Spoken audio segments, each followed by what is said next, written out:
Valsalan, C A Joy, വേദിയിലെ സദസ്സിലുമുള്ള Harikumar, പ്രിയപ്പെട്ടവരെ, ഞാനിവിടെ നിന്നപ്പോൾ ആലോചിക്കായിരുന്നു, ഇനി സമരത്തിൽ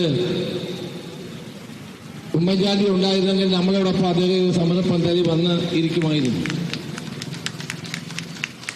അങ്ങനെ യാതൊരു വിധത്തിലുമുള്ള സ്ഥാനങ്ങളോ ജാടയോ ഒന്നുമില്ലാതെ ഏത് സമരത്തിൻ്റെ മുമ്പിലും സമരക്കാരോടൊപ്പം എപ്പോഴും ഉണ്ട് ഉറങ്ങിയും ഇരുന്നും അനുഭവം പ്രകടിപ്പിക്കുന്ന ഒരു സ്വഭാവത്തിൻ്റെ ഉത്തമ ഉദാഹരണമായിരുന്നു ശ്രീ ഉമ്മൻചാണ്ടി.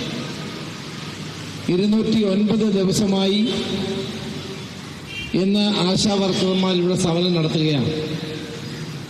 വാസ്തവത്തിൽ കേരളത്തിൻ്റെ ജനാധിപത്യ ചരിത്രത്തിലെ ഏറ്റവും അത്യപൂർവമായ ഒരു സംഭവമാണ് ഈ ആശാ വർക്കർമാരുടെ ഈ സമരം.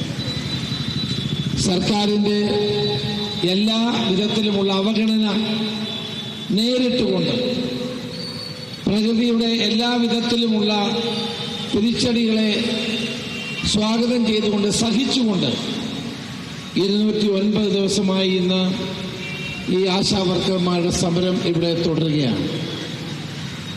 നാളെ തിരുവോണമാണ്, നാളെ നബിദിനമാണ്. മലയാളികളെ സംബന്ധിച്ചിടത്തോളം ഇത് രണ്ടും ഏറ്റവും പ്രധാനപ്പെട്ട ദിവസമാണ്.